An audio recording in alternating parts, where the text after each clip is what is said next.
es porque está debajo del tálamo, ¿cierto? Hipo debajo. Epitálamo encima del tálamo.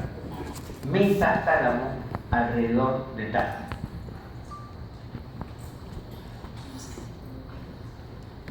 Veamos entonces, analizar. Los límites. La zona más anterior e inferior del diencéfalo, ¿está bien? Más anterior e inferior del diencéfalo. El extremo anterior limita con la lámina terminalis. Ya les dije que la parte final del cuerpo calloso, esta puntita, esta fibra delgadita que está ahí, es la lámina terminalis. Y continúa con la comisura blanca anterior. Esta dilatación que está ahí es la comisura blanca anterior. Y una línea imaginaria que continúa por debajo del tálamo, y se ve el surco acá, debajo del tálamo, es el surco hipotalámico. Caudalmente, ¿qué significa caudalmente? ¿Qué significa la cauda equina? ¿Se acuerdan cuando hablamos? La chota corda o chota cordis, la cauda equina, ¿qué significa? Hacia la cola, ¿no es cierto? Hacia la parte más posterior, ¿no es cierto? Entonces, caudalmente hacia la parte más posterior, caudalmente el mesencéfalo. ¿Cómo está conformado el mesencéfalo? A ver tú, ¿cómo está conformado el mesencéfalo? ¿Quién levanta la mano? Se los hemos explicado y les he explicado en la clase anterior y lo voy a explicar al inicio. ¿Viste? O sea, hacia el medio. Forma las paredes laterales del tercer ventrículo. O sea, esta es una pared y en el otro hemisferio estaría la otra pared del tercer ventrículo. Lateralmente con el subtálamo, o sea, lo que está más hacia afuera, abajo y hacia afuera, que lo vamos a ver en otro corte, estaría el subtálamo. El subtálamo también tiene otras estructuras que la conforman. Y su límite inferior, que es este de acá, fíjense, este de acá, su límite inferior es el quiasma óptico. El quiasma óptico, el límite inferior, quiasma óptico. Seguimos hacia atrás y hacia abajo. Esto que está hacia abajo, y acá vemos una bolita, esta es la hipófisis. Por lo tanto, esta entradita que vemos acá se llama el infundíbulo. Y hacia atrás vemos estos que son los tubérculos mamilares. Si nosotros hacemos un corte frontal a nivel de los tubérculos mamilares, ¿cómo se llama ese corte? ¿Quién sabe? ¿Quién levanta la mano? Eso lo hemos dicho. ¿Cómo? Corte de Charcot, ¿no es cierto? El corte de Charcot. Muy bien.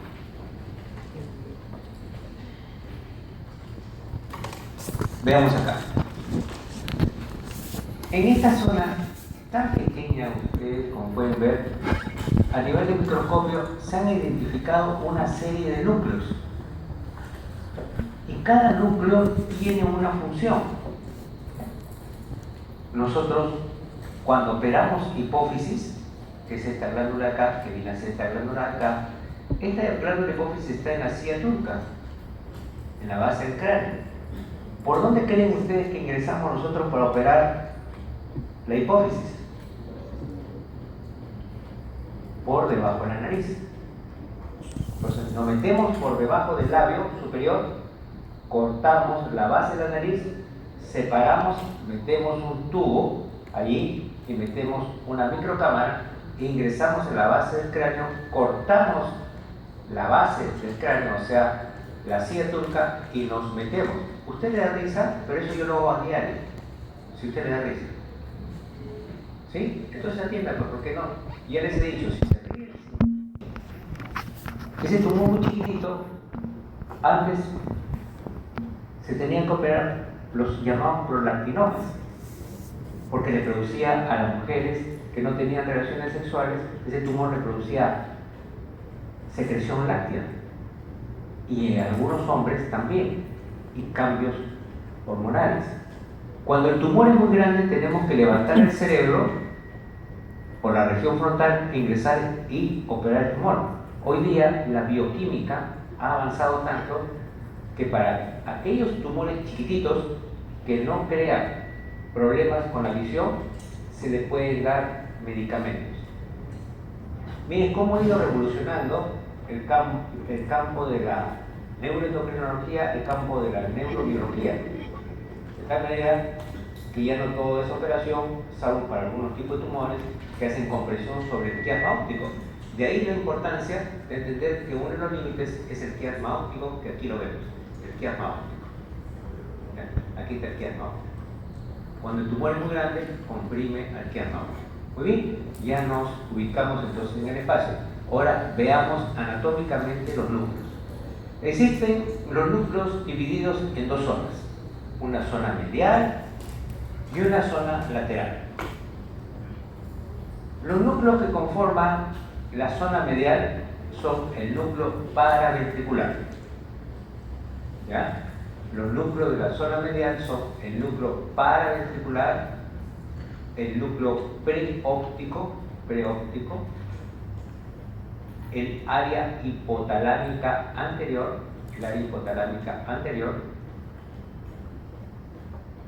el núcleo infundibular, que está a la altura del infundíbulo, el infundibular, que también lo pueden encontrar en sus libros como núcleo arcuatum. ¿Ya? El núcleo ventromedial,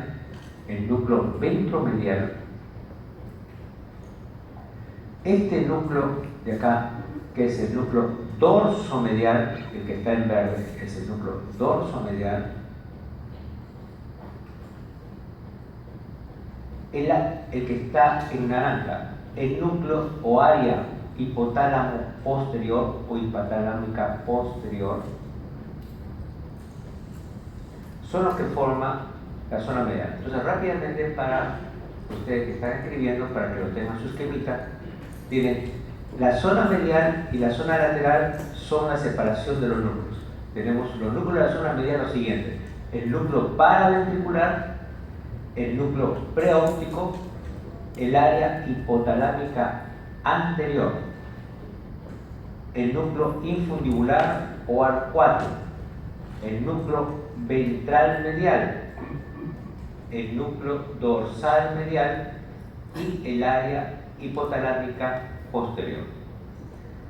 Les repito, para que lo tengan. El tracto va de aquí, fíjense, de acá, del tubérculo mamilar.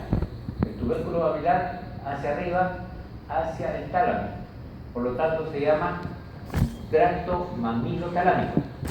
Es una fibra que va del tubérculo mamilar al tálamo. Se llama tracto mamilotalámico. Y esta misma línea continúa del tracto mamilotalámico aquí al fornix, que les expliqué. Este es el fornix, o pilar anterior del fornix. ¿Ya? Esta línea divide así, en núcleos de la zona lateral y núcleos de la zona medial. Ahora, los núcleos de la zona medial son el núcleo paraventricular, el núcleo preóptico, el área hipotalámica anterior, el núcleo infundibular o del infundíbulo o arcuato, el núcleo ventromedial, el núcleo dorsomedial, el área hipotalámica posterior.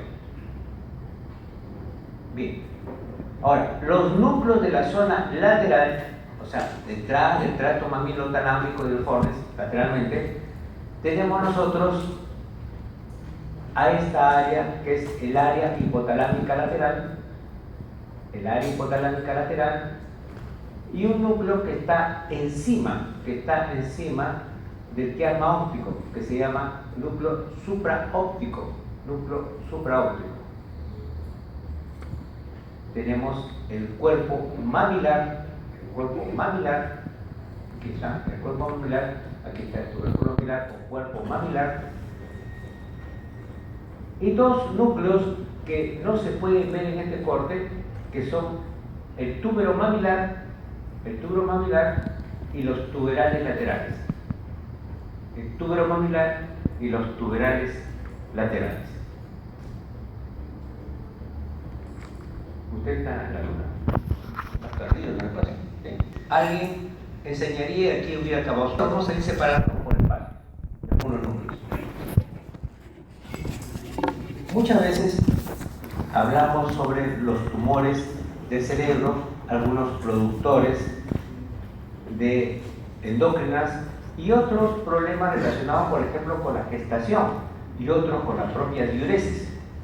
Entonces resulta de que tenemos el núcleo paraventricular y el núcleo supraóptico. El núcleo paraventricular sintetiza la oxitocina. Para aquellos que van a hacer laboratorio, van a hacer dosajes de oxitocina y van a hacer dosajes de vasopresina. Para aquellos que hacen imagenología, les va a interesar cuando hagan los cortes tomográficos o de resonancia magnética y van a revisar esta zona para ver si hay una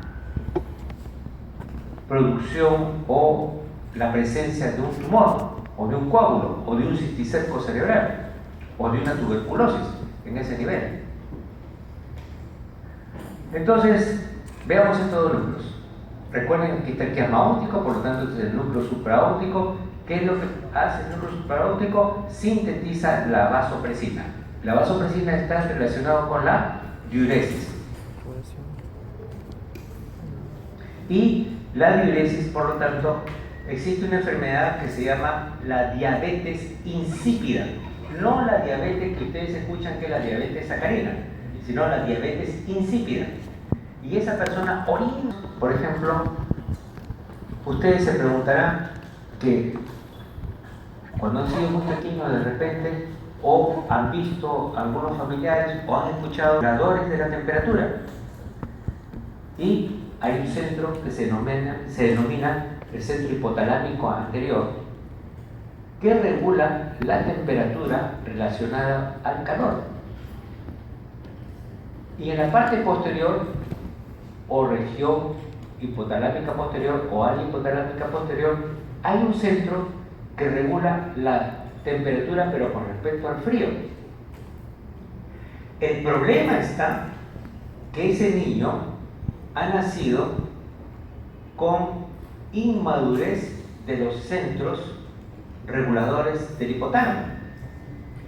Y es muy probable de que su centro hipotalámico anterior no regule la temperatura, por lo tanto una temperatura que exceda, porque si está dentro de lo normal no va a funcionar, pero si excede el umbral le produce